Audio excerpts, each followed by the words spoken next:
बहुत सालों के बाद मुझे दिखाई दे रहे कि लेखक, फिल्म मेकर्स, ये लोग जो मतलब ज़्यादातर दूर रहते हैं पॉलिटिक्स से, वो आ गए।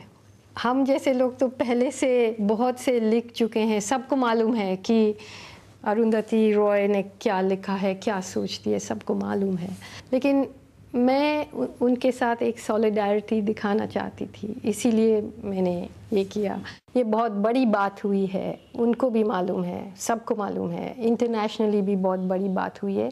इससे आगे क्या होगा मैं नहीं बोल सकती हूँ। शायद पॉलिटिकल इलेक्टोरल मेजॉरिटी माइनॉरिटी में डायरेक्टली कोई असर नहीं पड़ेगा शायद, लेकिन अब देखिए बिहार में क्या होता है, उससे असर तो पड़ेगा। ऐसा नहीं लगता है कि ये दूसरे जो लेखक हैं या फिल्मकार हैं, एक ने दूसरे की नकल की, दूसरे ने तीसरे की नकल की? मुझे बहुत अच्छा लगा कि ये कॉपी कैट जो कहते हैं, मैं भी कॉपी कैट ही हूँ और इसीलिए मैंने किया क्योंकि मैं बनना चाहती थी कॉपी कैट।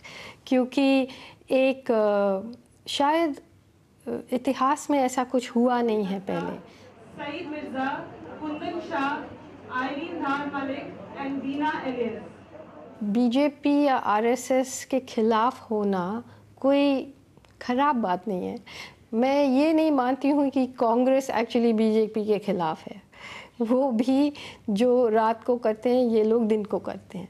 तो इस जो फॉर्मेट में लोगों को आप बांध नहीं सकते हैं। और अगर मान लो कि कोई आरएसएस की आइडियोलॉजी के ख़िलाफ़ है, जैसे मैं हूँ, और मैंने 20 साल से खिलाफ है, अभी भी खिलाफ हूँ, और मुझे एक मौका मिला उसको दिखाने के लिए या दूसरे लोगों के साथ मिलके कुछ करने के लिए, मैं करूँगी ना। ऐसा क्यों होता है कि जब बहुत सारे लोग ये आलोचना कर रहे हैं कि जब दलितों के साथ इस मुल्क में अत्याचार होता है, दलितों की को चाहे ज़िंदा जलाया जाता है, मारा पीटा जाता है, हत्याएं की जाती हैं, तो इतना उद्वेलित कोई नहीं होता है जितना कि दादरी में जब हुआ? सही बात है। जब कोई अपर कास्ट हिंदू मारा जाता है, जब कोई मुसलमान मारे जाते हैं और जब कोई दलित मारे जाते हैं, अलग अलग बातें होती है। ये जो डिबेट है, सिर्फ जब इलेक्शन होते हैं आप जात के बारे में बोलेंगे, उसके बाद बंद।